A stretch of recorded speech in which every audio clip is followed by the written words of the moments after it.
You know that feeling, right? That urge to really grasp something complex, to truly understand it, but maybe without spending ages lost in research. Maybe you're navigating something personal right now, or perhaps you're just, driven by that incredible human desire to learn. Yeah, absolutely. Today, we're taking a deep dive into a topic that, well, it touches every single one of us in some way. Loss and grief. Indeed. And Yeah. we're really embarking on an exploration of this fundamental human experience. What's fascinating, I think, is just how many different angles we can approach it from. Right. We've looked at psychology, sociology, history, biology, neurology, genetics, even the insights of philosophy, spirituality, and, how culture and our shared values shape our experiences. Wow. It's a truly interdisciplinary perspective. Exactly. So we've sifted through all of that, the research, the different viewpoints to bring you the core understanding of how humans deal with loss and grief. Our mission here really is to extract those crucial nuggets of knowledge, that shortcut to feeling well-informed on something so profound without you feeling like your brain has just run a marathon. And that's so important because, you, the listener, come from all sorts of backgrounds, whether you're deeply familiar with some of these fields or maybe this is entirely new territory. Yeah. Our aim is to keep this accessible, clear, and free of unnecessary jargon. We want to illuminate the key aspects of this complex human experience in a way that resonates. Okay, let's unpack this then. What exactly are we talking about when we say loss and grief? It seems so basic, but there are definitely layers to it, wouldn't you say? Absolutely. From a psychological viewpoint, loss is fundamentally about being deprived of something or someone significant. Deprivation. And grief is the emotional reaction to that deprivation. It's crucial to emphasize just how personal grief is. There's really no single right way to experience it. And it's not just feeling sad, is it? Our sources really highlight a whole range of signs and symptoms. It's much more than just the blues. That's exactly right. Emotionally, yeah, we often see low mood, anxiety, sometimes depression, even a withdrawal from others. But grief also has pretty significant physical manifestations. Think about changes in sleep and appetite. Right. That overwhelming fatigue, even physical pain in joints in the back, digestive issues, tension, headaches. The body definitely registers the impact of loss. Yeah, you hear people talk about how physically draining grief is. And as we're learning, there's a real biological basis for that. Get into that a bit later. And the triggers, they can be so varied, too. Obviously, the loss of a loved one or a pet comes immediately to mind. Sure. But our sources also mention things like job transitions, moving house, relationship breakups, even the loss of one's health. Precisely. It makes you realize how many things we can form deep attachments to. Yeah. And the concept of loss actually extends even further. It can be a feeling of defeat or disappointment, that intense anguish after a significant loss. One source vividly called it a maelstrom of thoughts and emotions. Wow. Maelstrom. That captures it. Doesn't it? Yeah. And we can grieve intangible losses too. The end of a relationship, losing a job, even a crisis of faith, or the loss of material assets. These can feel just as significant. Which can have surprising effects on both our bodies and minds, right? It's not just emotional turmoil we're talking about. Indeed. Physiologically, these intangible losses can actually mirror some of the effects of depression, changes in appetite and sleep, fatigue, even a suppressed immune system. Really? Yeah. And cognitively, people might experience dissociation, that feeling of being disconnected, confusion, and real problems with memory and focus. And the emotional spectrum, it's broad depression, guilt, anger, anxiety, despair, hopelessness. It's a complex interplay of feelings that can be quite overwhelming. Now, the terms bereavement, grief, and mourning, sometimes they get used almost interchangeably. Can we clarify those distinctions just so we're all on the same page? Yes, that's a really important distinction to make. Bereavement is simply the state of having experienced a loss. It's the situation. Okay. The state itself. Right. Grief is the individual's personal reaction to that loss. The thoughts, the feelings, the physical sensations inside. Your internal experience. Exactly. And mourning is often seen as the outward expression of grief, which is frequently shaped by, cultural norms and customs. So how you show it. Precisely. So bereavement is the situation, grief is what you feel inside, and mourning is how you might express it outwardly.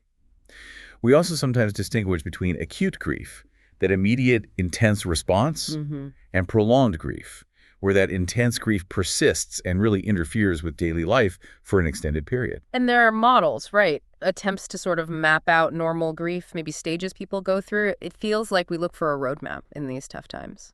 Exactly. People often want that. Some models propose stages like numbness, yearning, mourning, and eventual recovery.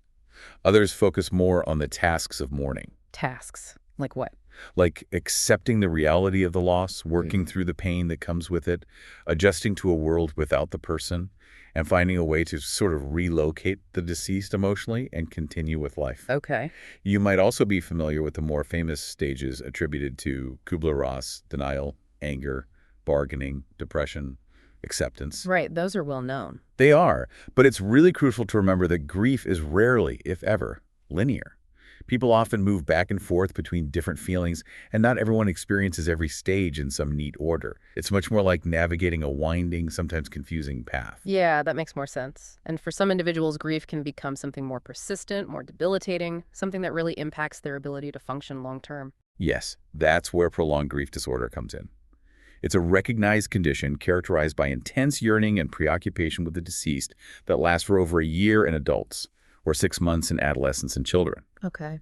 This goes beyond what we'd consider typical grief responses and significantly impacts daily functioning, making it incredibly hard to engage with everyday life. Right.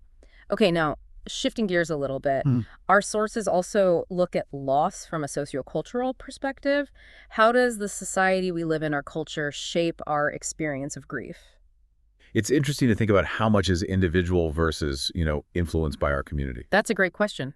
From this viewpoint, loss isn't just an individual internal event. It's seen as a negative event that causes lasting changes in our social situations, our relationships with others, and sometimes even our fundamental way of seeing the world. So it ripples outward. Exactly.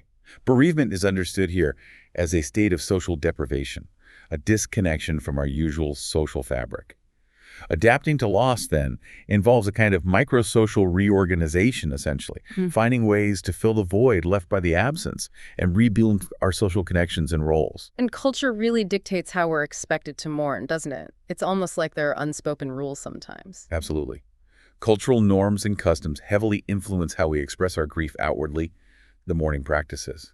While the underlying biological reaction might be universal, the visible signs, how we perceive grief in ourselves and others, and even the potential health consequences can vary significantly across cultures. Interesting. Culture and its rituals provide a framework, a kind of script, for expressing grief, offering guidance and support. But it's also important to remember that these frameworks might not always account for the huge diversity in individual grieving styles and depths. I found that idea really interesting, that sociology looks at what disappears rather than just focusing on what's sustained after a loss. It's not just about the person being gone. Yes, the sociology of loss focuses on what is irrevocably gone from our lives, the roles they played, the shared routines, the specific experiences. It highlights that loss is an inevitable and recurring part of human existence. It also shows how our relationships with people, animals, even objects create meaning in our lives, and that society often dictates which losses are considered legitimate and therefore how we should grieve them publicly, or if we even can grieve them publicly. And loss isn't just about losing people, is it? It's a much broader concept than we might initially think. Not at all. We can lose relationships through breakups or divorce, our social status through job loss or illness, material possessions through theft or disaster, even immaterial things like ideals, faith, or a sense of security. And the grief we experience isn't just about that central loss. There could be these associated or secondary losses, the loss of shared traditions, the disruption of other relationships, unmet expectations for the future, even our basic sense of what normal life is supposed to feel like. So just to recap that bit, grief is the deeply personal experience inside. Mourning is how we show it outwardly, often shaped by culture, and bereavement is the period we're in after the loss. And these secondary losses can really add layers of complexity. Precisely. And we also have the concept of disenfranchised grief, grief that isn't acknowledged or supported by society. Can you give an example? Sure. Think about the loss of a former partner you still cared about, the death of a pet when others don't understand the depth of the bond, or the quiet grief of a caregiver for someone whose illness isn't recognized or validated by others. These losses can be particularly isolating because there's no recognized way to mourn them. Right, that makes sense. So the big picture here is that loss is really broadly defined. Grief is universal but uniquely expressed. Prolonged grief is a serious clinical concern. And grief isn't just internal, it really shakes up our social world and requires reorganization. Okay, this is fascinating. Now let's journey back in time a bit and look at how humans have dealt with loss throughout history. It's amazing to see how much our responses have, well, evolved. It truly is. If you look at ancient Egypt, for instance, their unwavering belief in the afterlife profoundly shaped how they approached death. The pyramids, mummification. Exactly. Those elaborate burial rituals like mummification aimed at preserving the body and the construction of magnificent pyramids, it was all about ensuring a safe and successful passage to the next realm, a very focused effort. Quite a contrast maybe to ancient Greece and Rome, where it seems the focus was more on public and communal displays of sorrow. Yes, they emphasized communal grieving. Think public funeral processions, expressive lamentations, actual crying and wailing, and the creation of lasting commemorative statues and tombs. It was all serving to keep the memory of the deceased alive in the public consciousness. Then we move into the Middle Ages, where the influence of the church became incredibly significant. That must have shaped how people understood and responded to death. Hugely. The pervasive memento mori idea, constantly remembering death, fostered a more somber and introspective approach to loss, perhaps. Communal religious rituals focused heavily on the transience of earthly life and the importance of seeking forgiveness for the departed soul, preparing them for the afterlife. But the Renaissance seemed to mark a noticeable shift, didn't it? With a growing appreciation for the value and uniqueness of individual lives. Right. There was a greater appreciation for the individual, for this life, leading to more personal and individualized expressions of loss. People began to focus more on celebrating the specific life and accomplishments of the deceased, not just the communal mourning aspect. The Industrial Revolution must have significantly disrupted some of those long-standing, more traditional death practices. With people moving to cities, things must have changed quite drastically. Absolutely. The rapid urbanization associated with the Industrial Revolution led to a definite decline in those close-knit communal death practices that had been prevalent for centuries. Yeah. Funerals became more standardized, perhaps less personal, as communities dispersed and families moved away from rural traditions. Things became a bit more formalized, maybe even commercialized. But then the Victorian era, particularly in Britain, seemed to swing in the opposite direction with incredibly elaborate and, well, strict mourning customs and etiquette, black clothing, specific timelines. Indeed, the incredibly elaborate and highly structured mourning rituals, the specific black attire worn for extended periods, the adherence to strict social etiquette regarding mourning, often leading to social isolation for the bereaved, especially widows. It reflected a society grappling with high mortality rates and rapid social change. And it reinforced social norms, too. Oh, absolutely. It strongly reinforced existing social norms and expectations about behavior, class, and gender roles. And the 20th century brought its own set of profound challenges and transformations, especially with the cataclysm of the World Wars. The scale of loss must have been unimaginable. Unimaginable. The sheer scale of loss during the World Wars led to large-scale public mourning and the creation of enduring memorials, cenotaphs, war graves, trying to grapple with that collective grief. Later in the 20th century, advancements in healthcare started extending lifespans, family structures evolved, and this arguably contributed to more private and individualized expressions of grief in many Western societies. And today, with digital media and maybe less traditional religious influence for some? Exactly. Today, the rise of digital media offers new avenues for mourning online memorials, social media tributes, but also raises questions about performative aspects of grief. And increasing secularization continues to challenge traditional rituals for some, creating a need for more adaptable forms of support. It's also interesting to consider how prehistoric and pre-literate societies might have approached death. In a time with, very basic medicine, death must have been a much more immediate and familiar part of daily life. Yes.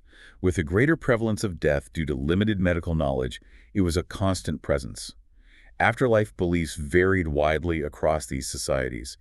Some seemed to fear the dead, others honored them as continued members of the community or spiritual realm. So the focus wasn't always just on sadness. Often, the focus was on the deceased's perceived effects on the living, either seeking their favor through offerings and remembrance, or performing rituals to ward off potential malevolence if they were feared.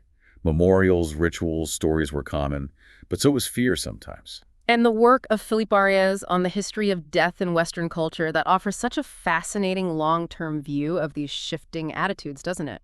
It really does.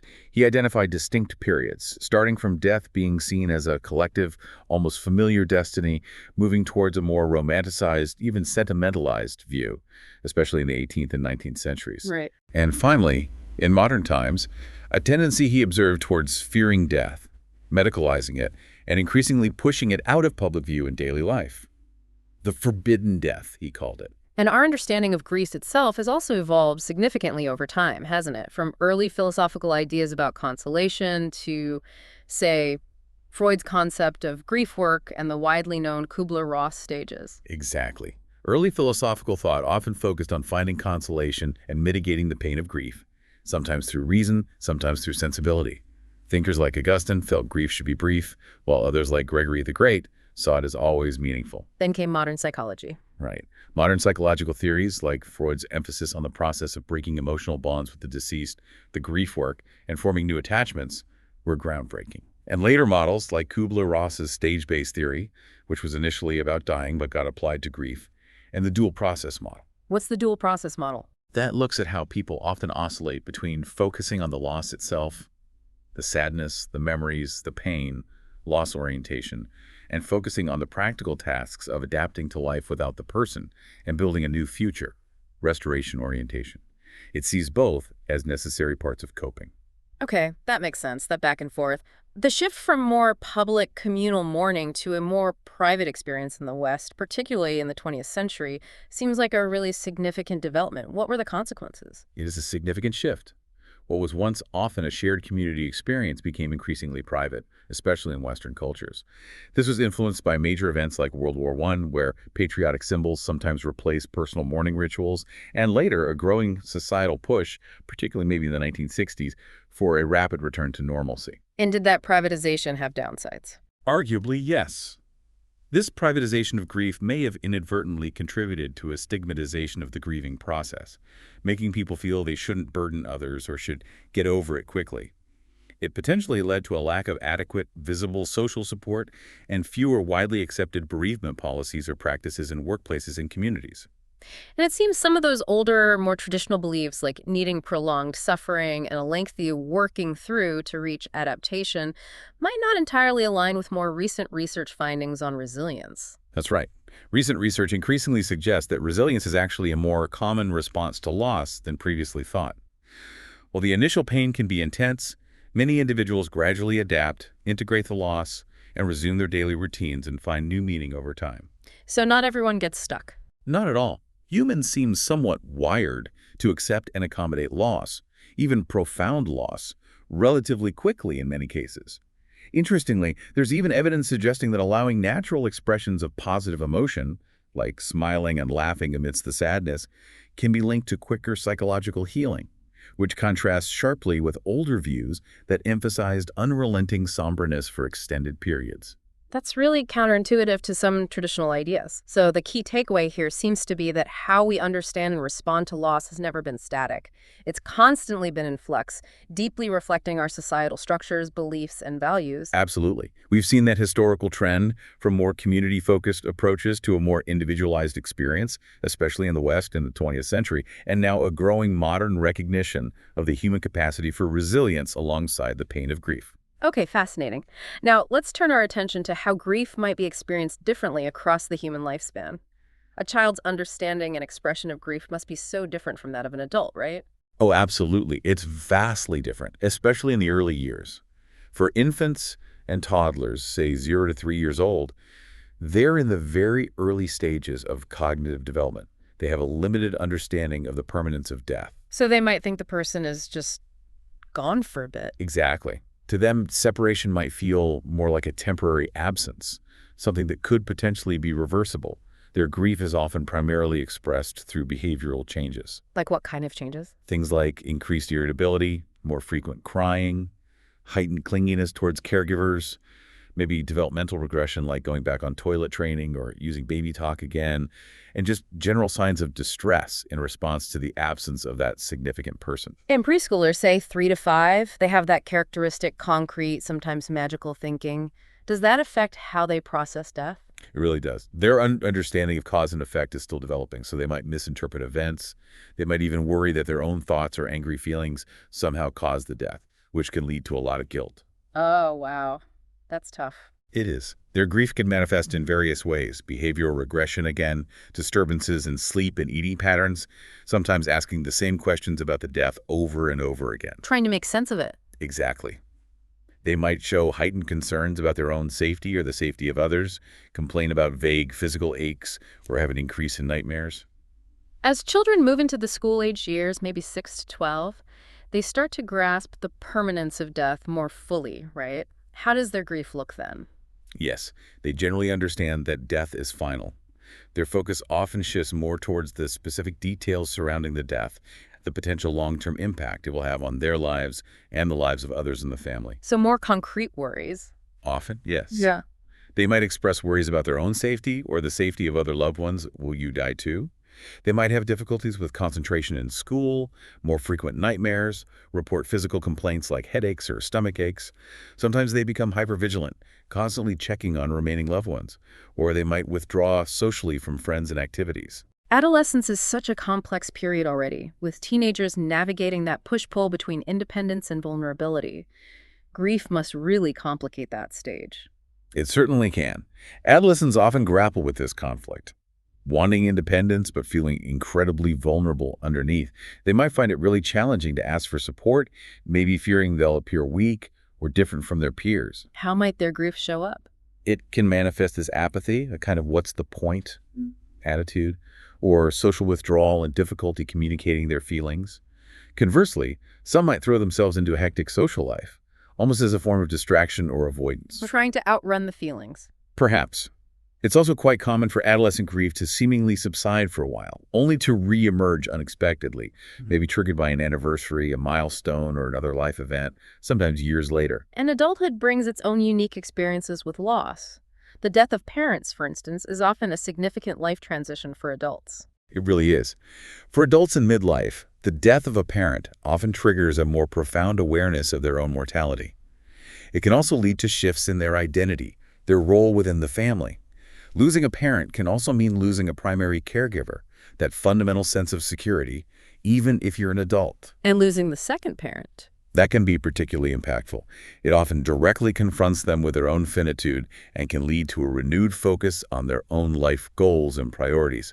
What do I really want to do with the time I have left? Interestingly, research has shown that the loss of a mother, specifically, can be associated with decreased overall well-being for both adult sons and daughters. Is there a difference if you lose a parent when you're a younger adult versus middle-aged? Some research suggests young adults, maybe because parental death feels more off-time or unexpected in their life stage, might report experiencing more intense emotional distress in the immediate aftermath compared to middle-aged adults facing the same loss. It's fascinating how a parent's legacy, both the good and maybe the not so good, can continue to shape us and influence our behaviors even long after they're gone. Absolutely. Studies have shown that the experience of parental loss in adulthood can be linked to both positive behavioral changes, like consciously trying to emulate the kindness or values of the deceased parent, and potentially negative ones, such as an increase in alcohol consumption, perhaps as a coping mechanism. It sounds like overall, children experience grief with just as much intensity as adults, but their capacity to understand and their ways of expressing it are often quite different. Is that fair to say? That's a key observation, yes. Children do grieve deeply, but they express their emotions through a different lens than adults, often through behavior and play rather than words. They learn how to navigate grief largely by observing the adults around them and rely heavily on adult support to feel safe, secure, and understood. So their behavior is the main clue. Often, yes. Their behavior serves as the most direct guide to their underlying emotional state. And that concept of puddle jumping is important too, where a child might move in and out of their grief, engaging intensely in play 1 minute and then returning to sadness the next. That sounds like a coping mechanism. It's thought to be exactly that, a natural self-regulation mechanism, allowing them to cope with intense feelings in manageable doses without being constantly overwhelmed. And is there a typical developmental timeline for when children fully develop the capacity to mourn in a way that resembles adult grief? Well, it's generally believed that children before the age of around, say, 3 or 4 years old don't yet have the complete cognitive and emotional capacity for what we would consider complete mourning. Adolescence definitely marks a stage where they can mourn with significant depth, but they're still typically more emotionally vulnerable and less experienced in coping with such intense emotions compared to most adults. And the impact of losing a close relationship during childhood on a child's developing sense of self that can be quite profound and potentially long-lasting, can't it? Yes, unfortunately, it can lead to negative shifts in their self-concept, feelings of helplessness and vulnerability in the world. In some cases, it can contribute to the development of self-blame and guilt, as we discussed with preschoolers, or even the emergence of hostile and destructive feelings as a way of expressing their immense pain and confusion. So really understanding these developmental nuances, how children and adolescents experience and express grief differently at each stage, is absolutely crucial for providing age-appropriate communication and effective support that truly meets their unique needs. Okay, this is vital information. Now, let's delve into the biological and neurological underpinnings of grief. This is where we explore how loss literally impacts our physical body and our brain function. Right. On a biological level, the experience of bereavement sets off a really complex chain reaction in our body, often referred to as a neuroendocrine cascade. Neuroendocrine cascade, okay. This involves the activation of cortisol, which you probably know as a key stress hormone. Yeah, the stress hormone. And that activation can have wide-ranging effects. We also see measurable changes in sleep patterns, which can be recorded using an EEG, and there's often a disruption in the delicate balance of our immune system. How so? We see things like a reduction in the number and function of important immune cells called T lymphocytes. Furthermore, the body's inflammatory response can be heightened, and there can even be what's called a prothrombotic response, Prothrombotic. meaning an increase in platelet activation, which can impact blood clotting. So real physiological changes. And these biological changes can have significant implications for our overall physical health and well-being, can't they? It's not just about feeling emotionally unwell. Absolutely not. Bereaved individuals have been shown statistically to have a higher risk of mortality from serious conditions like cardiovascular disease and certain types of cancer. From an evolutionary perspective, this biological response might be a deeply ingrained survival mechanism linked to the loss of social connection, a vital resource for early humans. Our bodies react as if we're in a high alert state when we lose a significant bond. But that alertness can backfire. Well, interestingly, this state can paradoxically lead to a temporary lowering of our antiviral defenses while simultaneously increasing inflammation. This contributes not only to feeling generally unwell and fatigued, but also to psychological and behavioral symptoms like losing interest in activities and withdrawing socially, sort of like sickness behavior. So grief isn't just something we feel in our minds. It has very tangible and measurable physical effects throughout our entire body. It really is a whole body experience. Precisely. Many people experiencing grief report physical manifestations like unexplained bodily pain, a noticeable weakening of their immune system leading to getting sick more often, various gastrointestinal issues, stomach aches, changes in digestion, and that persistent fatigue that goes way beyond just feeling tired. The stress associated with grief compromises the delicate balance of our immune, hormonal, and nervous systems. And it can even negatively impact higher-level cognitive functions carried out by the brain's frontal lobe, things like planning and decision-making. And the cortisol, the stress hormone, that stays high. Elevated levels of cortisol can persist for at least 6 months following a significant loss, sometimes longer, potentially impacting heart function, immune responses, sleep quality, and just overall quality of life. And the incredibly complex range of emotions we experience during grief. You mentioned anger, anxiety, guilt earlier. It's not just sadness that must also contribute significantly to this physical toll on our bodies. Exactly. That whole constellation of emotions, anger, anxiety, blame, confusion, denial, maybe even relief in some complex situations, plus depression, fear, guilt, irritability, loneliness, numbness, sadness, shock. They all contribute to a sense of emotional and physical depletion. How do those manifest physically? You might see muscle aches and tension, shortness of breath, that sensation of emptiness in the stomach, tightness in the throat or chest, digestive problems, increased sensitivity to noise, heart palpitations, nausea, headaches, even things like allergic reactions worsening or changes in appetite, leading to either weight loss or gain. Many also report a general sense of agitation and restlessness. It sounds exhausting. It is. And those sustained high levels of cortisol we discussed can indeed weaken the immune system by reducing the number of white blood cells, making us more vulnerable to infections. Furthermore, the experience of separation and loss can directly trigger or worsen symptoms of depression, anxiety disorders, sleep disturbances, and lead to an overall heightened state of nervous system arousal. And chronic stress, like in prolonged grief, does that have longer-term effects? Yes, the chronic stress associated with prolonged grief can even have longer-term neurological consequences, such as potentially reducing nerve growth in certain brain areas, impairing memory function, and increasing a person's baseline level of fear and anxiety. Wow, okay. So it truly is an all-encompassing full-body experience with profound biological ramifications. What about the neurological side specifically? How does our brain itself process and respond to the immense emotional pain of grief? Neurologically, the brain often interprets the intense emotional experience of grief as a form of emotional trauma. In some ways, it's akin to how it processes events associated with post-traumatic stress disorder, or PTSD. Really? Like PTSD? In some aspects, yes. This can lead to the activation of the body's fight or flight response, increased blood pressure, heart rate, release of stress hormones. Grief also has significant effects on various brain functions, including those involved in memory formation and retrieval, behavioral regulation, sleep cycles, and basic bodily functions. And these neurological changes can be damaging long-term. Over time, yes, they can contribute to damage to both the immune system and cardiovascular health.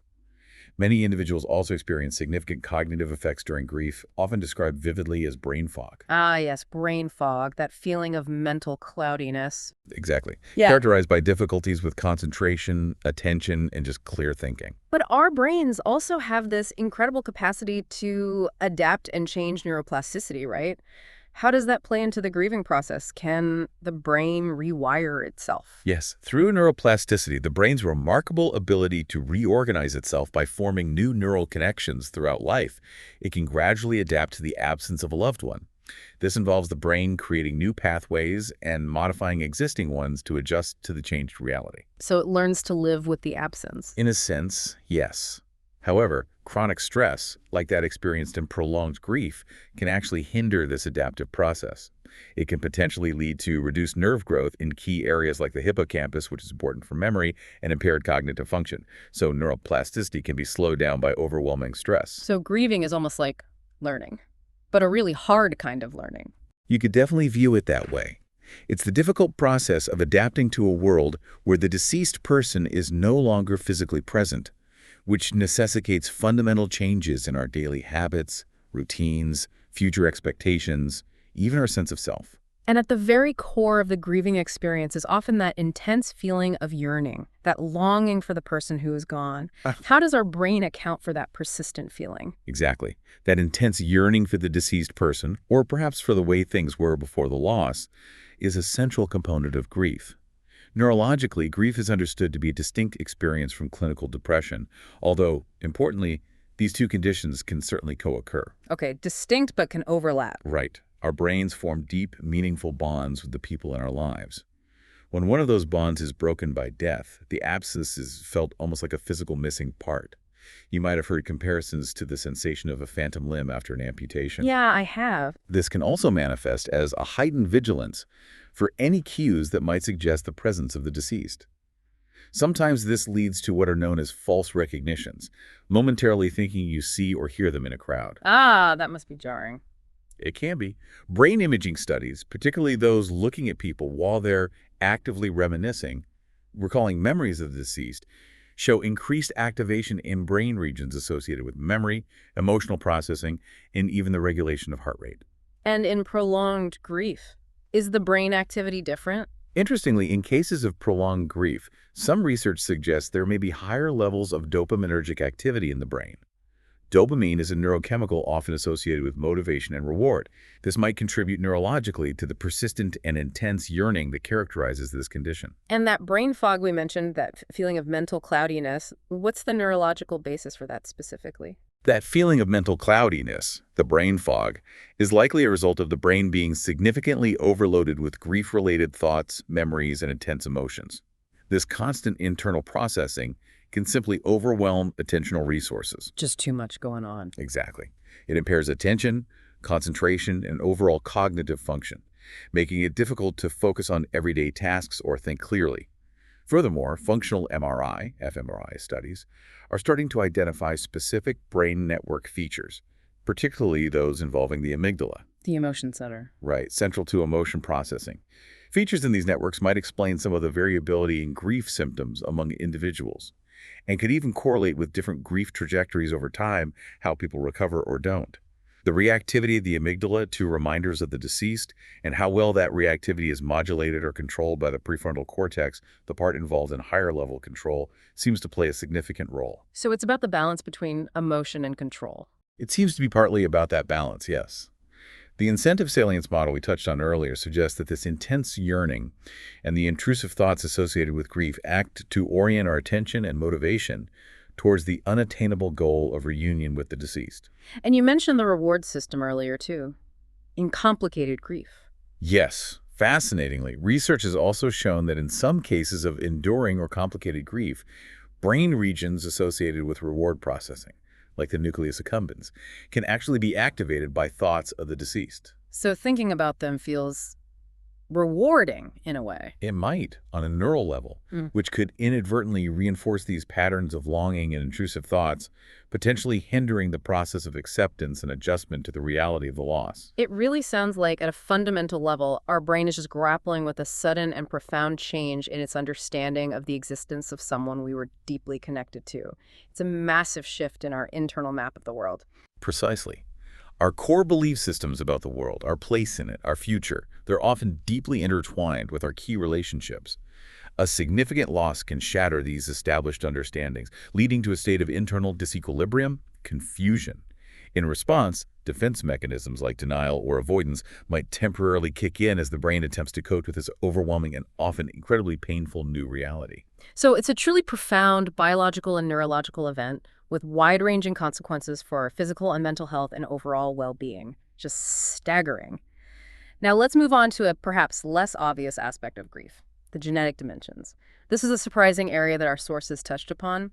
How can our genes possibly be involved in how we experience and process grief? This is a fascinating and relatively emerging area of research, definitely. We see the concept of genetic grief discussed particularly in the context of assisted reproductive technologies. Assisted reproduction, how does that relate? This term describes the complex emotional process experienced by individuals or couples who desire a biologically related child but find they are unable to have one naturally.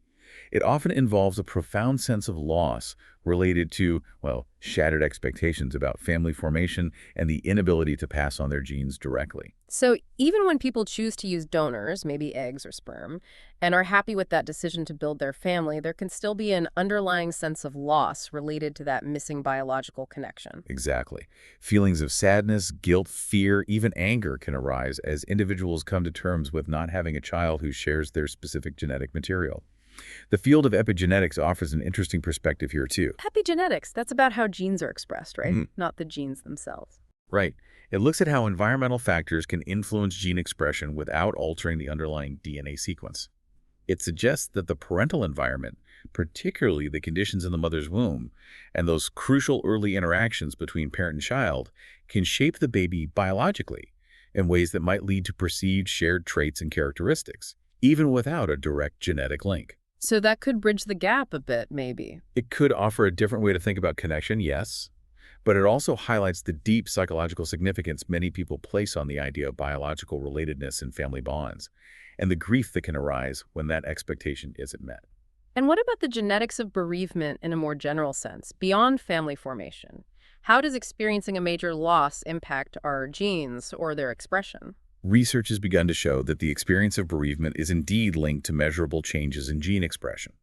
That's the process by which the information encoded in our DNA is used to create functional products, like proteins, basically turning genes on or off. What kind of changes? Studies have observed an upregulation, meaning an increase in activity, of genes involved in the immune system, particularly related to inflammation.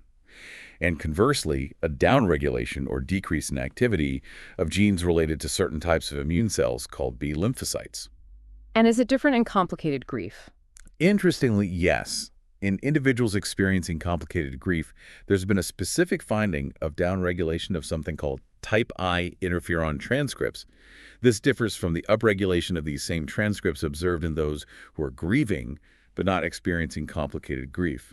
Interferons are important for antiviral responses. So the intense experience of grief can actually alter the activity of our genes, particularly those involved in our immune system function. That's incredible. It appears so. And these observed changes in the expression of immune function genes might offer a biological explanation for the well-documented widowhood effect. The widowhood effect. That refers to the statistically significant increased rates of illness, morbidity, and even death, mortality, seen in bereaved spouses, particularly in the period shortly after the loss, compared to their non-bereaved married counterparts. It's possible that these grief-induced genetic changes contribute to a less robust immune response, making individuals more vulnerable to illness during that highly stressful period. And can grief even impact the aging process at a cellular level, perhaps through these genetic or epigenetic mechanisms? Yes, some intriguing research using what are known as epigenetic clocks. These are biological markers that can estimate an individual's biological age based on patterns of DNA methylation, a type of epigenetic modification. Okay, a way to measure biological age. Exactly, separate from chronological age. This research has found that experiencing the loss of a close family member can actually accelerate biological aging. This effect seems to be stronger when the loss occurs during childhood or early adulthood, suggesting a potentially greater long-term biological impact of early life adversity. And multiple losses. Furthermore, the cumulative effect of experiencing repeated significant losses over time may also contribute to this acceleration of biological aging at the cellular level. And grief associated with other difficult life circumstances, like receiving a diagnosis of a rare or chronic illness, might that also have connections to our genetic makeup or how our genes are expressed? Absolutely. The grief experienced in the context of a serious diagnosis, like a rare disease, can be particularly complex and multifaceted. It's often an ongoing process filled with uncertainty and chronic stress. It can encompass various subtypes of grief. Subtypes? Yes, like grieving the diagnosis itself and the future you thought you'd have. Ambiguous grief due to the uncertainty of the illness. Anticipatory grief before potential future losses occur. Compound grief from multiple related losses over time. And even disenfranchised grief if the disease or its impacts aren't fully acknowledged or understood by others. That sounds incredibly challenging. It is. And while the direct genetic links to the experience of this type of grief are still being explored, the chronic stress and emotional burden associated with these conditions can certainly impact gene expression and overall biological functioning over time. So it seems the impact of loss extends far beyond the emotional and behavioral realms, reaching right down to our fundamental biological makeup, influencing gene expression, immune function, and even potentially our aging process at a cellular level. That's quite a perspective. Now, let's turn to the insights that philosophy can offer us in understanding the complex experience of loss and grief. How do philosophers approach this universal human phenomenon? Philosophy provides a really rich and diverse range of perspectives on loss and grief. For example, the philosopher Michael Cholby argues that grief should be understood not just as raw emotion, but as a rational response to significant transformations in our relationships that are deeply intertwined with our sense of identity in our daily lives. So it's about more than just death. He emphasizes that, yes, grief extends beyond the death of a loved one to encompass other significant losses that disrupt these core relationships. And importantly, he highlights its potential for personal transformation. Transformation, how? He suggests grief can lead to fundamental changes in our self-conception, our ethical frameworks, our core values, and even our everyday routines. He holds out the hope that through grieving, we can achieve positive personal growth and greater self-understanding. So from Cholby's perspective, grief isn't just passive suffering, but can actually be a source of valuable self-knowledge, insight into what truly matters to us. Precisely. He suggests that grief acts as a powerful indicator, showing us what we have lost that truly anchored us in the world, making the nature and extent of the loss visible to ourselves. In this way, grief can serve as a crucial resource for personal reorientation, for rebuilding our lives after a significant loss. Even if we anticipate a loss. Well, Cholby argues that while we might intellectually anticipate certain losses, like the eventual death of an elderly relative, we are rarely fully prepared for the profound emotional impact. He also makes the important point that adaptation to loss doesn't necessarily mean forgetting the person or the relationship. Right. Rather, the intensity of the grief may diminish over time, but the memory and the significance of the loss remain integrated into who we are. He even talks about a duty to grieve. That sounds strong. He does propose that we might have a kind of duty to grieve, seeing it as a unique opportunity for deep self-knowledge and ethical reflection. Grief forces us to confront what we valued and how our lives have been irrevocably altered. He sees grief as a form of focused attention on the loss, an emotionally intensive process that ultimately reveals our underlying values and priorities. And that makes it rational, in his view. From this viewpoint, yes, grief can be seen as potentially rational because it accurately signals a significant loss. It provides emotionally rich and informative insights into our values, and it ultimately helps us reorient ourselves and discover new ways of living and finding meaning in a changed world, thereby fostering resilience. He also talks about this paradox of grief, these incredibly painful emotions that we instinctively want to avoid, yet they seem to be a necessary part of a fully human life. How does he resolve that apparent contradiction? He resolves this paradox by recognizing that these painful emotions aren't simply arbitrary suffering. Instead, they are signals that we have lost relationships that were fundamental to our sense of self and our core values. In this context, experiencing grief, however painful, is an appropriate and even necessary response to the disruption of these vital connections. And he sees grieving as transforming the relationship, not ending it. Exactly. He argues that grieving should be seen as a process of transforming our ongoing relationship with the deceased, rather than abruptly ending it. We find new ways to connect with their memory, their influence, and integrate their absence into our lives. Furthermore, he extends this idea beyond just death, suggesting that significant disruptions in other types of relationships involving lost children leaving home, the end of a close friendship, can also offer valuable opportunities for self-learning and personal growth. Okay.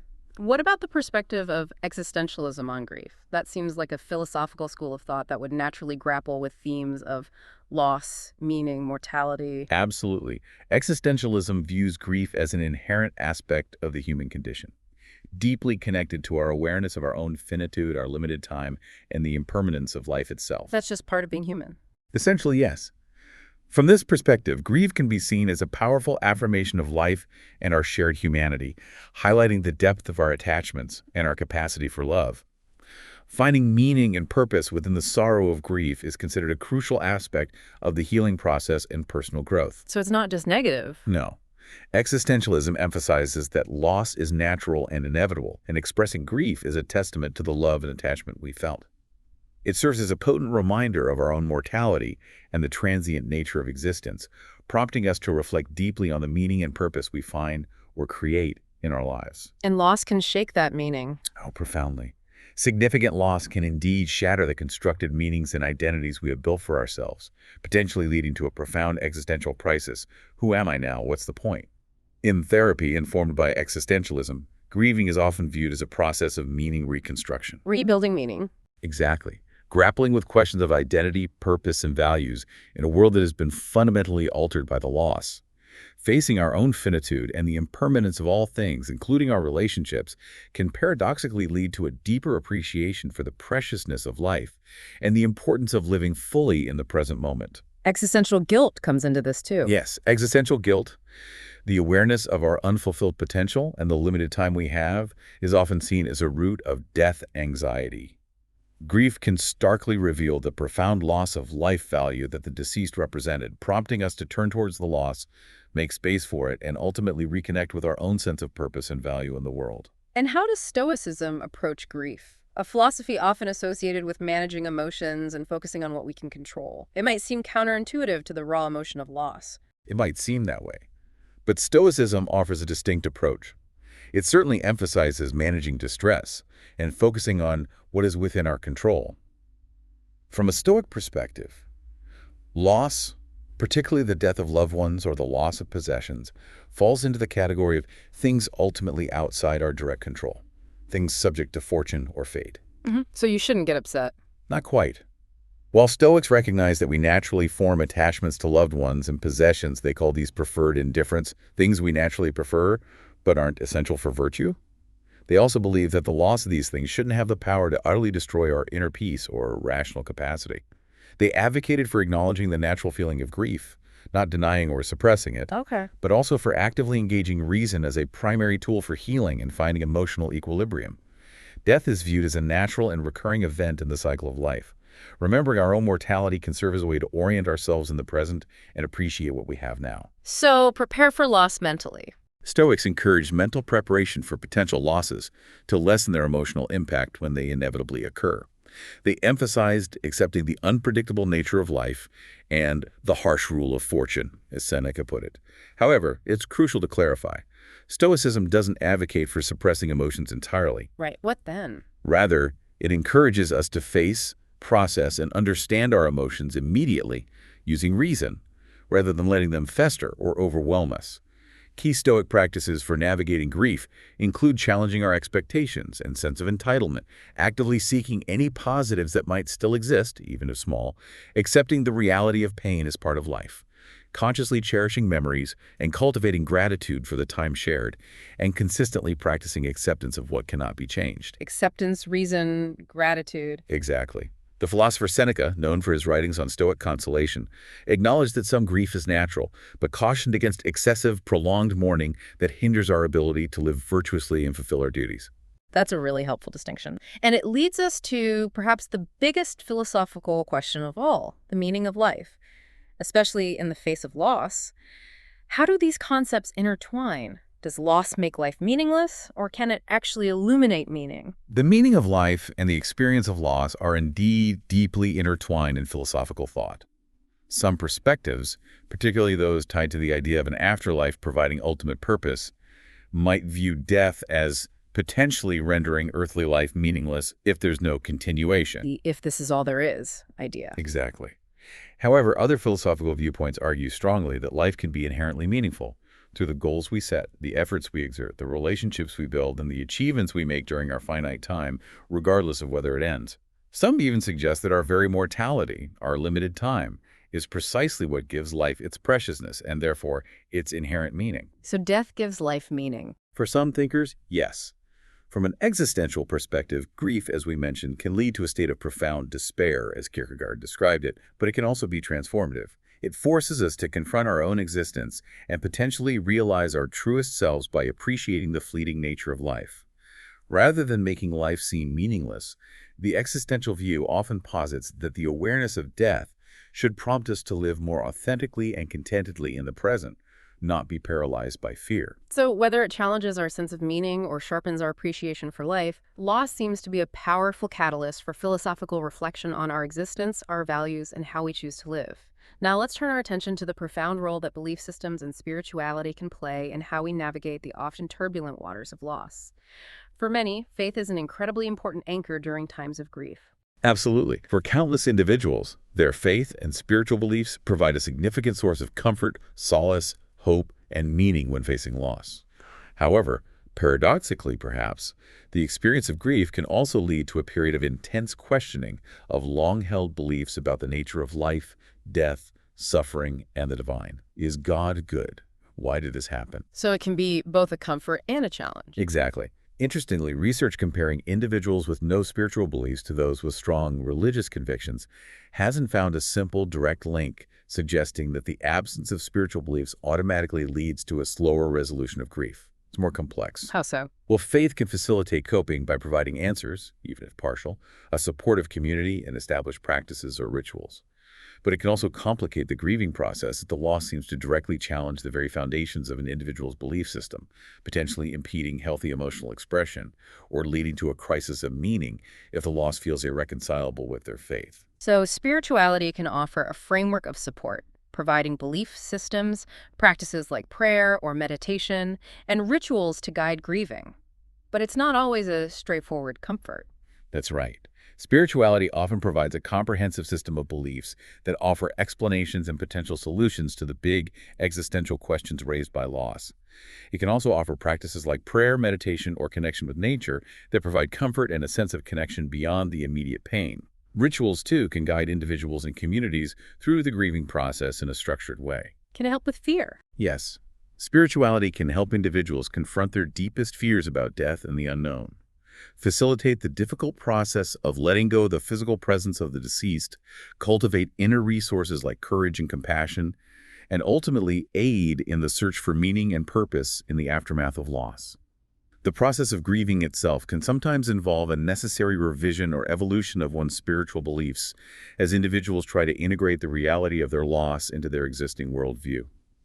Faith and sacred traditions often act as a shelter during the turmoil of grief, providing established rituals, designated mourning periods, opportunities for prayer and scriptural reflection, all contributing to honoring the departed and finding a sense of meaning amidst the pain. And the depth of someone's grief doesn't necessarily equate to a loss of their faith, does it? It seems possible to experience profound sorrow while still holding on to spiritual comfort. Absolutely. Grieving the profound pain of physical separation from a loved one can certainly coexist with a deep sense of spiritual comfort and the belief in their continued existence in some form or connection to a higher power.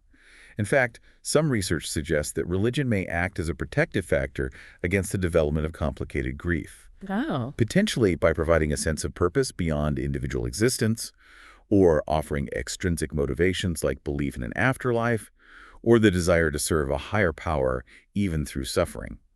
Studies have also indicated that stronger religious beliefs are often linked to better overall adjustment and a greater sense of well-being in bereaved individuals, possibly through the provision of meaning in life and in the experience of loss itself. Does it affect how people talk about grief?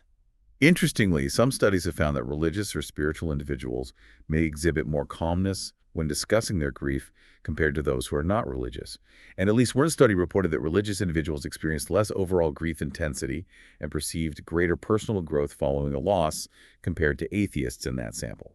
But what about when someone experiences a significant crisis of faith or even a complete religious deconversion, maybe triggered by a profound loss? That must add another really difficult layer to their grief journey. Yes, that experience of religious deconversion, moving away from one's previously held faith in the context of significant loss, can itself become a major source of grief. It's another loss on top of the first one. What kind of grief? This can lead to a painful loss of identity. Who am I without my faith? And purpose. Feelings of loneliness and isolation from a former faith community.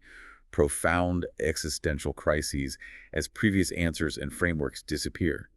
It can unfortunately contribute to or exacerbate feelings of depression and anxiety, and sometimes lead to social rejection from those within their former religious community. And the influence of culture and religion extends so deeply into how we grieve, shaping everything from our understanding of the meaning of loss to the specific mourning rituals we observe and the ways we're allowed or expected to express our emotions. Absolutely. Cultural and religious beliefs have a pervasive influence on virtually every aspect of the grieving process. They shape our understanding of what happens after death, dictate the roles and responsibilities of family members during mourning, influence the norms surrounding emotional expression, is it okay to cry openly, prescribe traditional rituals and ceremonies, guide the care of the deceased's body, and determine the practices associated with funerals, burial or cremation, and ongoing memorialization. Even small things. Even seemingly mundane traditions, the types of clothing worn during mourning, like black in some Western cultures, white in others, the specific food served at gatherings, the activities considered appropriate or taboo during the bereavement period are often deeply rooted in cultural and religious beliefs. Beliefs about the afterlife seem to play a particularly crucial role in how individuals manage their grief and fears surrounding mortality. They often offer a powerful sense of solace and the comforting notion of an ongoing bond or eventual reunion with the deceased. They certainly do. Beliefs about what happens after death are foundational in how many people cope with grief and their own mortality. While, as I mentioned, research suggests having no spiritual beliefs isn't necessarily linked to protracted grief across the board, individuals with strong religious convictions and a firm belief in an afterlife often seem to process their grief more gradually, frequently finding comfort and hope in their faith. Stronger beliefs in an afterlife have been linked in some studies to greater grief-related personal growth and a decrease in death anxiety. But not necessarily less intense grief initially. Exactly. It doesn't necessarily mean they experience less intense initial grief, but it might shape the trajectory and meaning-making process. Interestingly, it seems these afterlife beliefs can also have an impact on the types of thoughts that might intrude into our minds during grief, like obsessive thoughts. Yes, some studies have shown that both having very strong beliefs in the afterlife and experiencing a period of actively questioning those beliefs after a loss can be associated with more frequent intrusive thoughts about the deceased. It's complex. And the idea of reunion. Comforting, but maybe complicated. While the belief in a potential reunion with loved ones in the afterlife could be a significant source of comfort, Some research suggests that in certain cases, it might function partly as a form of avoidance that could potentially hinder long-term emotional adjustment to the reality of the physical absence. It's a nuanced area. But many people report positive experiences too, right? Like feeling the presence of the deceased. Absolutely. Many bereaved individuals across various faiths and cultures report experiencing what are sometimes called after-death communications, ADCs, sensory experiences, vivid dreams, or strong feelings of contact with the deceased. These experiences often have a profound sense of peace and relief and can accelerate the recovery process and ease acceptance of the loss for those who experience them. It sounds like the intensity and nature of an individual's faith, including their specific beliefs about the afterlife, is a really significant indicator of how they will navigate and ultimately process and perhaps find meaning within their grief. It does appear to be a very significant factor. Furthermore, at least one study found that belief in an otherworldly dimension for a deceased loved one acted as a protective factor for mental health during a major societal crisis like the COVID-19 pandemic. And some spiritual perspectives go even further, viewing loss not just as an ending, but maybe as a doorway. Yes, some spiritual perspectives view loss as a potential portal to spiritual expansion, perhaps the fulfillment of a soul contract, or an opportunity for profound personal transformation. Love, in these perspectives, is often seen as encompassing both the joy of presence and the grace of letting go, acknowledging the impermanent nature of physical existence while encouraging us to cherish the present moment. And the idea that loved ones live on through us. The belief that our lost loved ones continue to live on through us, through their energy, their love, the impact they had on our lives, the memories we carry, can also be a powerful source of ongoing connection and comfort. And some spiritual traditions might suggest that modern society has, in some ways, kind of forgotten how to properly grieve or acknowledge the spiritual significance of death. Yes, some spiritual traditions do suggest that organized religion, or perhaps the broader secular culture, may have, to some extent, lost touch with effective ways to support the grieving process, maybe by focusing too much on avoiding or minimizing death and suffering. They might argue that neglecting the spiritual dimensions of death and dying can have negative spiritual consequences for both the individual and the community. Can loss be seen as an opportunity spiritually? From some theological perspectives, significant life events, including death and loss, can be seen precisely as opportunities, perhaps, for divine power or the universe to open hearts and minds to a fuller understanding of life and wisdom. The journey through grief itself can be viewed as a profound learning experience about oneself, about love, about what truly matters, and potentially about the divine. Loss, especially extreme or final loss, can potentially expand our understanding of life's deeper meaning and bring us closer to a more compassionate, perhaps even Christ-like perspective, depending on the tradition.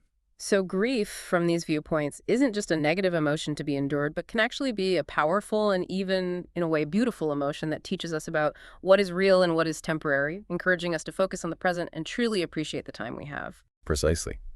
And the visible loss of a loved one might even, for some, offer a glimpse into a reality beyond the physical realm, providing solace in the idea of a connection that transcends earthly boundaries.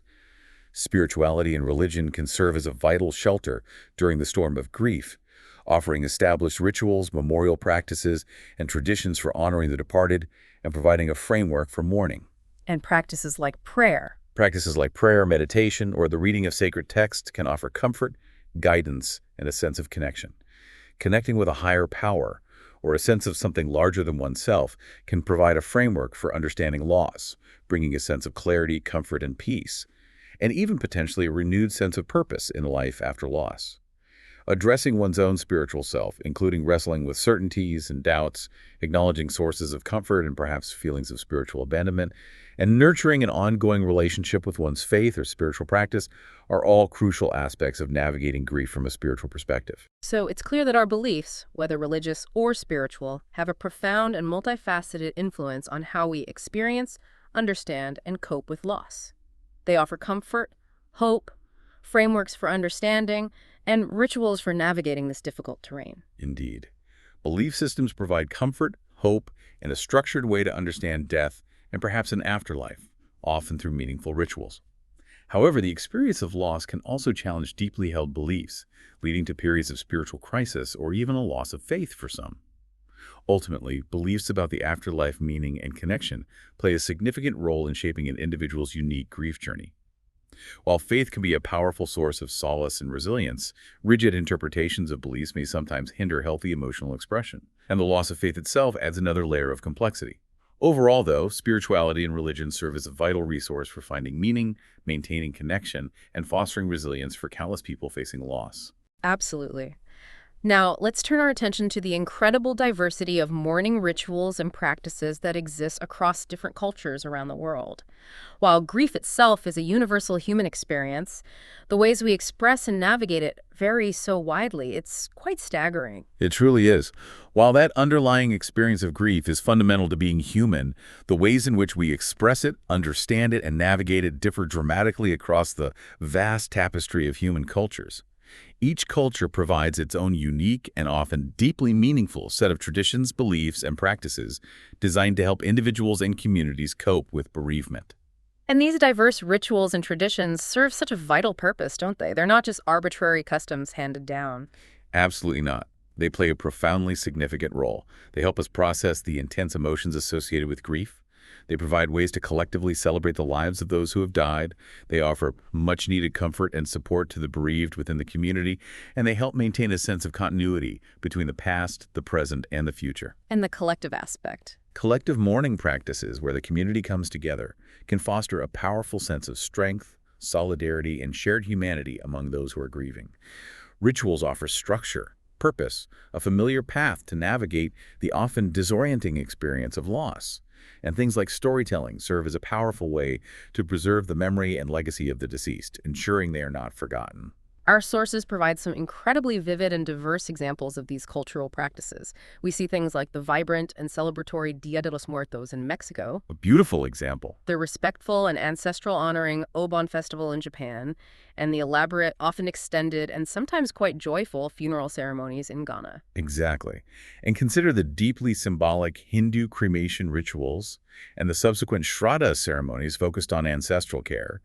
The profound and communal Maori Tangi in New Zealand involving days of mourning and speech-making, and the tradition of the Irish Wake, which often blends sorrow with storytelling, music, and remembrance. And the range of expression is huge too, right? From more reserved approaches to very outward displays. Definitely.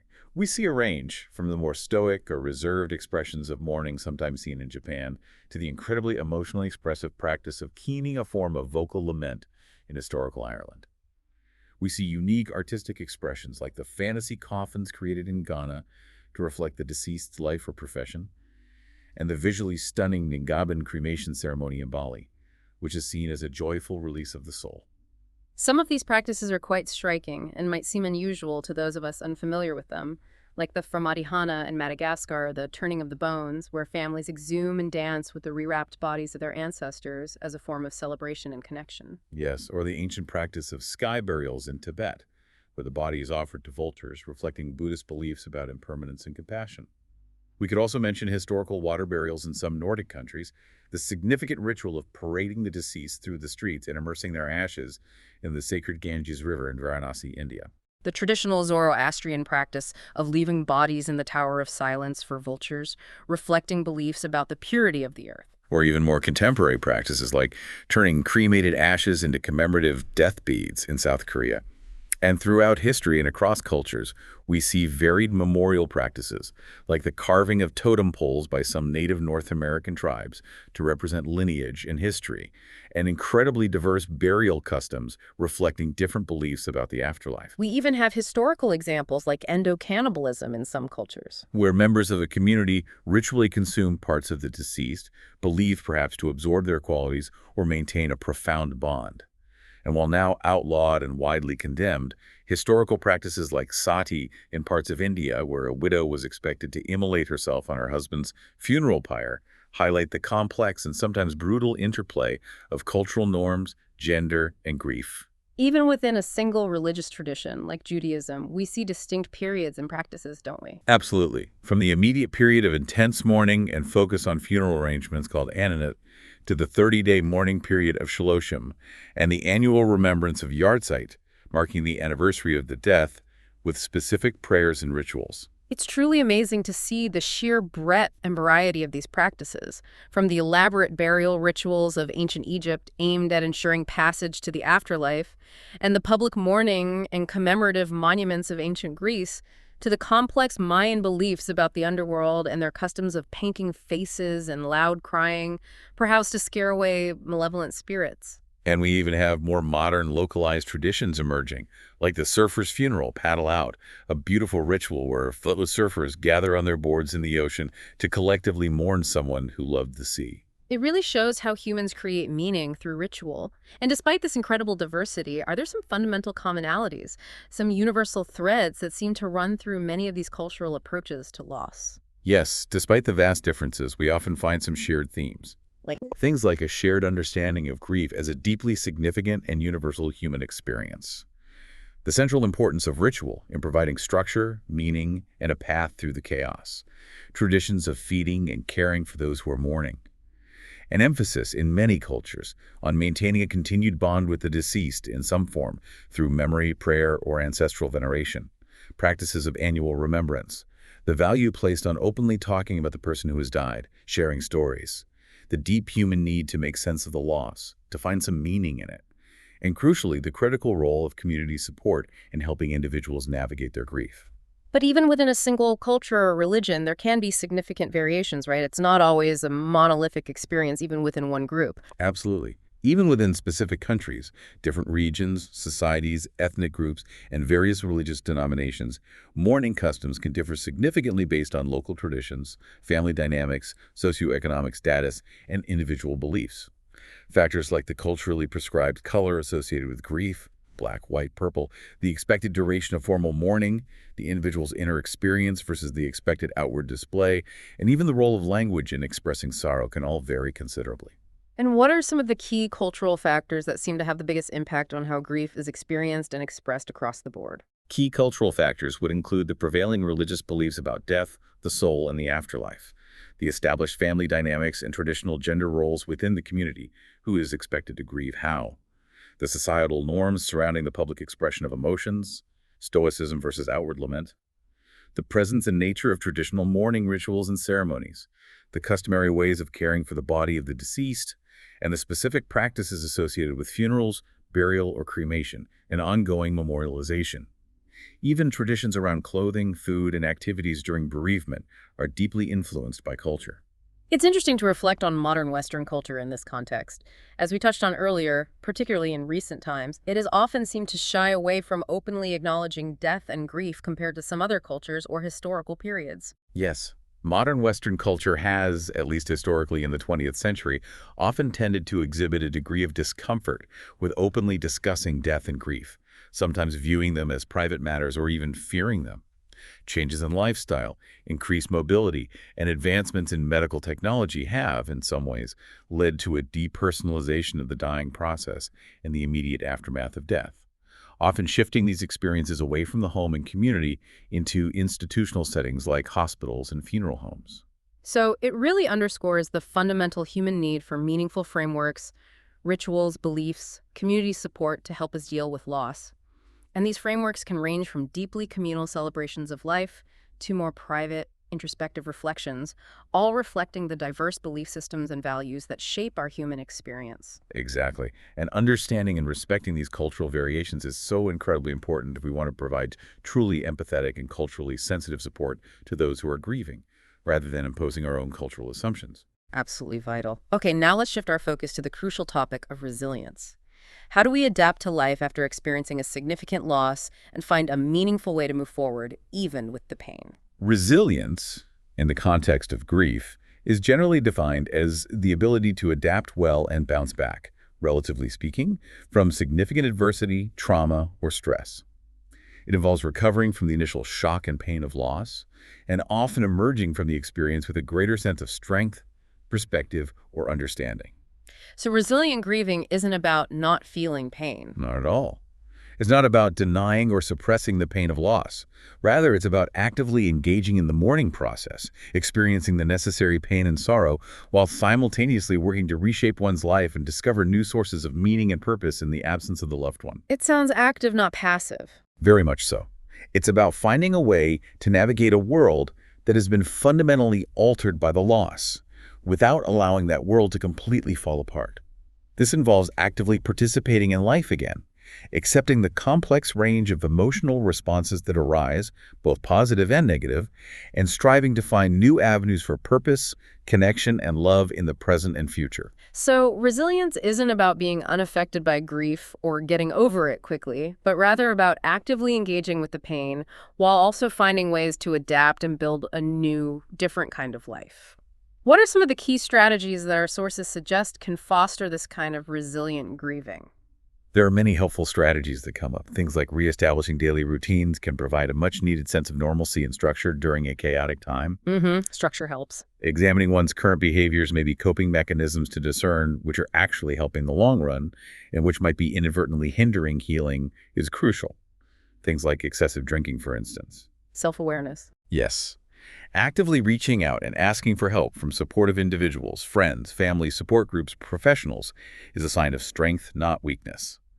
Prioritizing one's physical health through proper nutrition, regular exercise, and sufficient rest can significantly bolster emotional well-being and coping capacity. The mind-body connection again. Definitely.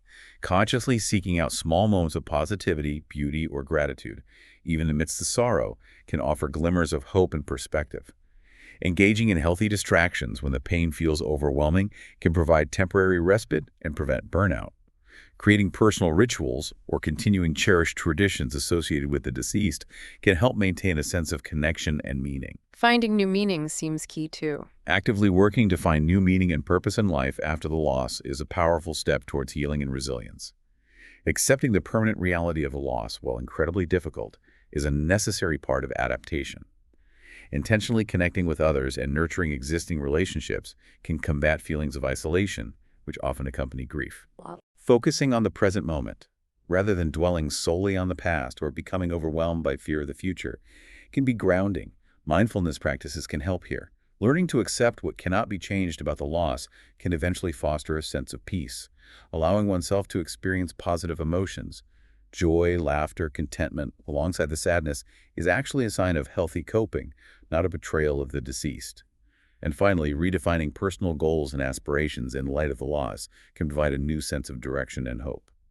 And what are some of the underlying factors that actually help to promote resilience in individuals facing the profound challenges of grief? Are there certain personality traits or external supports that make a real difference? Yes, research points to several factors. Individual psychological traits such as a strong sense of self-efficacy, that belief in one's ability to cope and manage challenges, along with effective coping skills developed over time, a generally optimistic outlook, even if strained, and a capacity for empathy can all be protective. And relationships. Absolutely. Strong, secure, and affectionate bonds within the family unit provide a crucial foundation of support. Having a wide and supportive network of friends and community members offers additional resources and perspectives. What about internal factors like mindset? A deep appreciation for life, even amidst sorrow. An increased sense of empathy towards others who are suffering that can arise from grief, a strengthened sense of spirituality or connection to something larger than oneself, and a mature understanding of life's impermanence can all foster resilience. Maintaining a positive self-perception, seeing oneself as capable of problem-solving, and maintaining a positive outlook despite hardship is also important. And broader support. Access to social resources outside of the immediate family, like community groups, workplaces, faith communities, can provide crucial, practical, and emotional support. Finally, education about the normal processes of grief and the principles of resilience can be empowering. Addressing potential barriers to seeking help, like time pressure or social stigma, recognizing that grieving is highly individual, and prioritizing self-care in all its forms are all vital components in fostering resilient grieving. You mentioned community-level resilience, too. Yes, on a broader community level, things like strong social connectedness among residents, effective communication networks, integrated government support systems, and a collective focus on both physical and mental health contribute to overall community resilience when facing widespread loss, like after a disaster. And we often hear about different ways people cope. Some seem very active in confronting their grief, while others might try to distract themselves or avoid reminders. Are these fundamentally different types of coping mechanisms? Yes, Coping mechanisms can broadly be categorized as active coping, which involves directly addressing the pain, thoughts, and challenges of grief, and avoidant coping, which involves trying to distract oneself from the pain or avoid triggers. While both can have their place temporarily, sometimes you need a break from the intensity. Relying too heavily or exclusively on avoidant coping can sometimes hinder long-term adjustment and integration of the loss. What are some specific skills associated with resilient coping?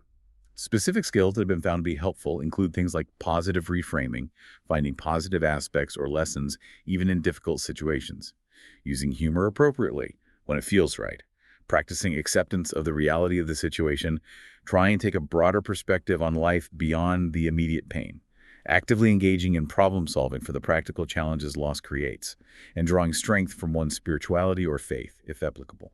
And what are some of the most important things for someone experiencing grief, or maybe for those supporting them, to keep in mind as they navigate this difficult journey towards adaptation? I think it's crucial to acknowledge the reality and intensity of the pain. Don't minimize it. To accept the wide range of emotions that will inevitably arise, often unexpectedly, without judgment. To truly understand that grief is a deeply individual process, there's no right or wrong timeline or way to feel. To actively seek face-to-face support from others who understand or can just listen without judgment. To prioritize self-care, physical, emotional, spiritual. And importantly, to be aware of the potential difference between normal, albeit intense, grief and clinical depression, seeking professional help if concerns about functioning or safety arise. What about ambiguous loss? Like when someone is physically present but psychologically absent, or vice versa? For those grappling with ambiguous loss, which is incredibly difficult because it lacks closure, it's important to try to identify the specific losses they're experiencing within that ambiguity, and to acknowledge the often complex and conflicting emotions, hope mixed with despair, anger mixed with love that can accompany such situations. Naming the ambiguity can be helpful. And are there some... Yes. Generally advisable to avoid making major life changes in the immediate aftermath of a loss, if possible. Engaging in regular physical exercise, even just a walk, can boost mood and reduce stress. Participating in social activities when able, even if it feels like an effort. Engaging in religious or spiritual practices that bring comfort. Allowing for healthy reminiscing about the deceased, sharing stories, looking at photos, creating meaningful ways to memorialize their loved one, planting a tree, donating to a cause, and spending time with supportive pets can be incredibly beneficial for many. And seeking formal support. Utilizing available support systems online or in-person grief support groups, finding others who get it. Engaging in enjoyable activities when energy allows, connecting with one's faith community if applicable, and seeking guidance from healthcare professionals or therapists are all valuable resources. You don't have to go through it alone. It sounds like resilience isn't just an individual trait, but also something that can be fostered at a community level, especially after widespread loss or disaster. How does that work? That's right. Community resilience refers to the collective ability of a community, a town, a city, an organization, to recover from significant disasters or adverse events and to persist in a sustainable way. This involves strengthening social connectedness among community members before a crisis hits, ensuring equitable access to essential resources, establishing effective risk communication strategies, and having robust public health and mental health systems in place. So it's about preparedness and connection. Largely, yes. Engaging at-risk populations in preparedness efforts, building strong social networks within the community, and ensuring integration and coordination with government support are all key aspects. After a major loss, that collective desire to help and support one another often emerges as a powerful, spontaneous force for community resilience and healing. And even later in life, maintaining emotional resilience remains so important, especially as individuals might face more frequent losses of friends, partners, or physical abilities. Yes, emotional resilience in later life involves actively staying connected with others through support groups, social activities, or therapy. Practicing self-compassion and kindness towards oneself, especially when facing limitations. Maintaining healthy lifestyle habits as much as possible, and incorporating practices like mindfulness and meditation into daily life to manage stress, cultivate acceptance, and promote emotional well-being. And when a community experiences collective trauma, like a natural disaster or a violent event, how can individuals begin to rebuild their sense of safety and connection when everything feels shattered? In the aftermath of collective trauma, where shared grief and a profound loss of connection and safety are common, Engaging in small, manageable microactions can be incredibly helpful in beginning to rebuild that sense of safety and community. Microactions? Like what? Things as simple as focusing on taking deep breaths to calm the nervous system. Concentrating on completing just a single, simple task to regain a sense of agency. Intentionally connecting even briefly with one other person. And participating in small, shared rituals, lighting a candle, sharing a meal, singing a song that provide comfort, connection, and a sense of continuity. These small steps can gradually help rebuild safety and community bonds. So the key insights around resilience seem to be that it's definitely not about suppressing sorrow, but about actively participating in the grieving process and developing adaptive strategies for navigating life after loss. Social support, in its many forms, both giving and receiving, plays an absolutely vital role, as do practical self-care strategies and finding ways to make meaning. And even at the community level, there's a collective capacity to heal, support, and rebuild. Okay, now let's move on to the ethical implications of how we deal with loss and grief. There are certainly some important moral considerations that arise in this very sensitive context. Indeed. In the realm of grief counseling and therapy, a strong ethical framework is absolutely essential given the vulnerability of those seeking help. What does that involve? It includes upholding strict principles of confidentiality and privacy for grieving individuals, maintaining clear professional boundaries between the counselor and the client to avoid exploitation or harm, demonstrating cultural sensitivity and competence, really understanding how diverse cultural backgrounds shape grief experiences and expressions, being aware of and actively managing one's own personal biases that could interfere with providing objective support, ensuring informed consent for treatment and respecting the client's autonomy in their healing journey, and consistently adhering to the highest professional standards of practice and codes of ethics. And standards for counselors. Given the vulnerability involved, the need for established industry standards to ensure counselor competency and ethical practice is paramount. And ethical considerations also come into play in the various mourning rituals and practices we've discussed across cultures, don't they? They're not just traditions, they often embody values. Yes.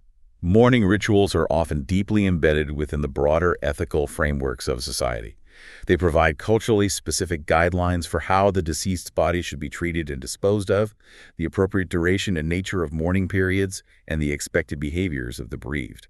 These rituals often serve distinct ethical purposes, Such as? such as publicly expressing and potentially amending or reaffirming social relationships in light of the loss, seeking blessings or purification for the community, ensuring protection from malevolent forces perhaps, or even promoting future prosperity for both the deceased in the afterlife and the surviving community. They encode moral obligations. There's also a sense for some people of a moral obligation to the person they have lost, a responsibility that extends beyond their physical presence. Is that a philosophical idea? Some philosophical viewpoints do suggest that we might have a kind of moral obligation to the lost other. This could involve giving them proper recognition for the life they lived, acknowledging their independent reality and significance even after death.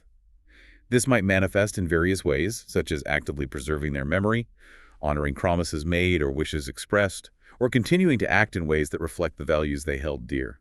And when we consider end-of-life care, particularly in situations involving serious illness and impending death, a whole host of complex ethical dilemmas can arise for the individuals, their families, and healthcare providers. Absolutely.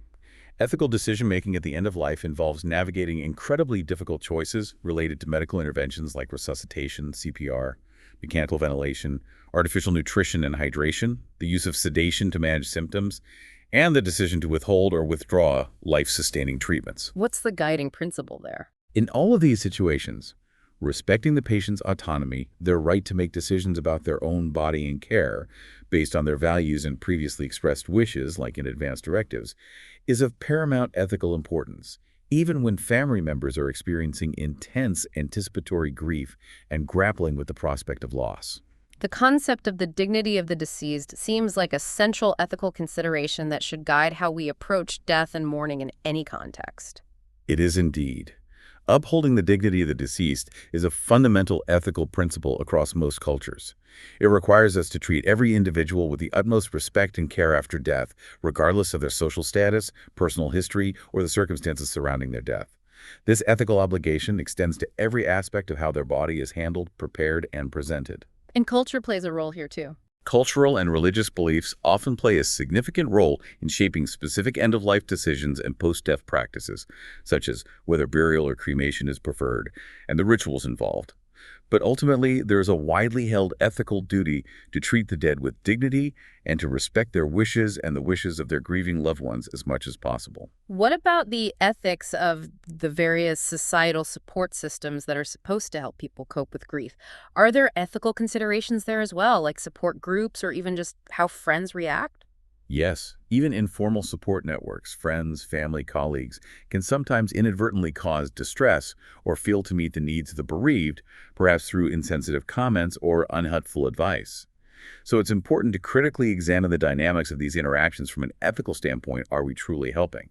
And for more formal support. Ethical guidelines for death education and grief counseling emphasize the importance of providing accurate knowledge about grief, countering myths, fostering self-awareness in helpers, understanding their own biases and grief history, advocating for the needs of the bereaved, maintaining confidentiality, and avoiding conflicts of interest. It's also ethically important to recognize that social support doesn't always have the assumed positive buffering or recovery effects. Sometimes ill-timed or mismatched support can be unhelpful or even harmful. And acknowledging how cultural traditions significantly affect the grief response is ethically crucial for providing appropriate support. Understanding the impact of trauma in the context of loss, how it affects identity, community, adaptation, resistance, is another key ethical consideration for support providers. The concept of cultural relativism, that morality is relative to cultural norms, raises some interesting ethical questions when we look at the vast diversity of mourning practices worldwide. How do we reconcile respecting different cultural norms with potentially universal ethical values, like dignity? It's a definite tension. Cultural relativism certainly encourages understanding and avoiding hasty judgments about unfamiliar mourning practices. It prompts us to appreciate the meaning and purpose behind different cultural traditions from within their own context. However, it also raises complex ethical challenges when considering whether there might be certain universal ethical standards, perhaps related to respect for bodily integrity, preventing unnecessary suffering for the bereaved, or basic human dignity that might transcend cultural boundaries. It's an ongoing debate. And at a very fundamental level, there are ethical considerations surrounding how we even define life and death itself and how we treat the deceased in the period immediately after death. Yes, the very definition of life and death has profound ethical implications, particularly when considering end-of-life decisions like organ donation or withdrawing life support. Similarly, assessing the quality of life, especially as it nears its end, involves complex ethical judgments.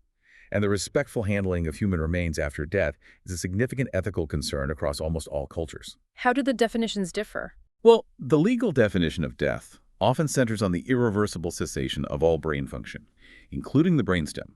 Medical standards often focus on the permanent cessation of circulatory and respiratory functions. But there are also philosophical and moral concepts of death that might consider the irreversible loss of consciousness or the capacity for personhood as the defining factor. These different understandings can lead to ethical complexities and disagreements in various situations. So ethical principles are absolutely paramount in how we approach loss and grief, from the individual level of counseling and personal support to the broader societal norms and cultural practices and the critical considerations surrounding end-of-life care and the treatment of the deceased. It's woven through everything. Now, for our final topic, let's explore a more forward-looking question. What potential role could artificial intelligence AI play in understanding and even perhaps mitigating grief in the future? This feels like a truly cutting-edge area with both exciting possibilities and, well, potential pitfalls. It is indeed a frontier with significant potential, but also one that requires careful thought. AI could offer new avenues for understanding and supporting individuals through the complex experience of loss and grief. How might that work? Well, potentially, AI could offer new forms of support and resources.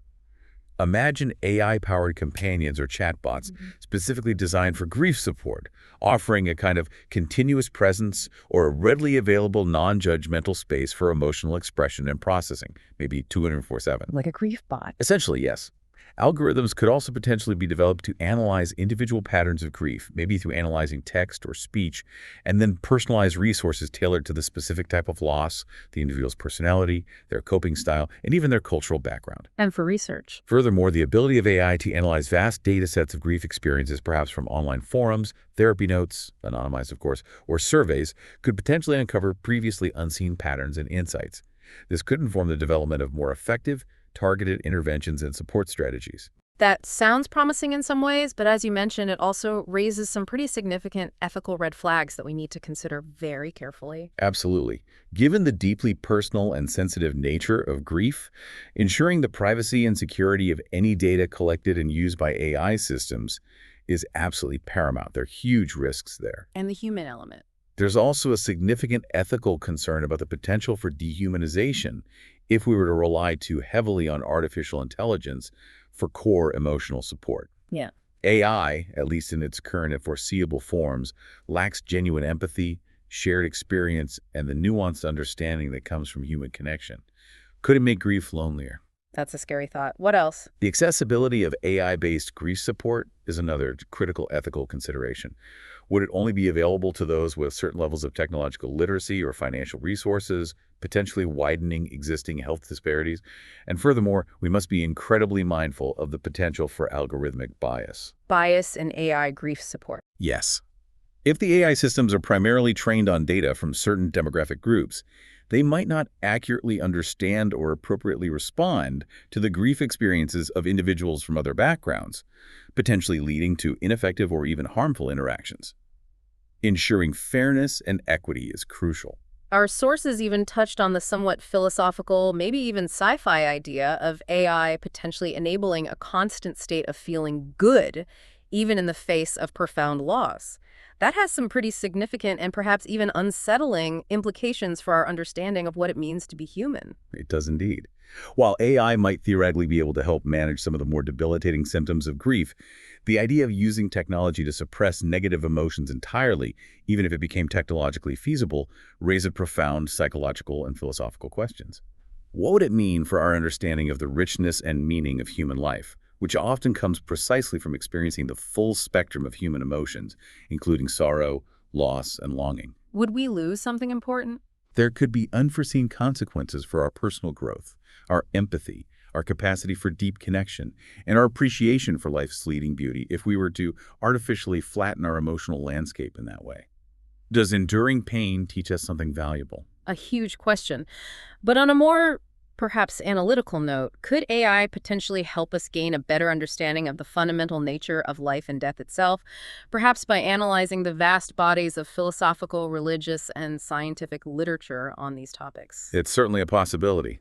By leveraging its ability to process and analyze massive amounts of text and data far beyond human capacity, AI could potentially synthesize different philosophical, religious, and scientific perspectives on life, death, loss, and meaning. It might identify novel connections, contradictions, or insights that might not be readily apparent to human researchers working alone. And understanding the history or purpose of grief. Similarly, AI could be applied to analyze historical and anthropological data related to how different cultures across time have understood and dealt with loss. This could provide a more comprehensive and nuanced overview of the potential evolutionary or societal functions of grieving practices than we currently possess. And thinking about more practical applications, maybe in the nearer future, could AI be a valuable tool in identifying individuals who might be at higher risk of developing prolonged or complicated grief? Or perhaps in helping to personalize therapeutic interventions to better meet their specific needs? Exactly. That seems like a more immediate potential application. AI has the potential to contribute significantly to mental health screening and support in this area. By analyzing various data points, maybe changes in communication patterns, sleep data, self-reported symptoms, AI might help identify individuals exhibiting risk factors for prolonged or complicated grief, allowing for earlier, targeted intervention and support. And tailoring therapy. Furthermore, AI could potentially assist therapists in personalizing treatment approaches by analyzing a client's expressed needs, preferences, and progress, perhaps suggesting relevant resources or therapeutic modalities that might be particularly effective for that individual. It could also play a role in creating and disseminating accessible educational resources on normal grief processes and healthy coping strategies, making reliable information more widely available. But the caution remains. Absolutely.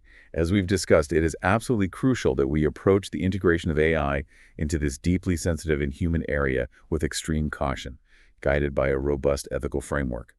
The focus must be on ensuring privacy, avoiding bias, promoting equity, and ensuring that AI serves to complement and enhance, rather than replace, the absolutely essential role of human connection, empathy, and compassionate support in navigating the profound and universal experience of loss. AI can be a tool, but it can't be a substitute for human care. This has been such a comprehensive deep dive into the multifaceted world of loss and grief. We've really explored how this fundamental human experience touches us on so many different levels, psychologically, socioculturally, historically, biologically, neurologically, genetically, philosophically, spiritually, and culturally. It's truly vast. We've also touched on the crucial importance of resilience in the face of loss and the significant ethical considerations that must guide how we support the bereaved and approach death itself.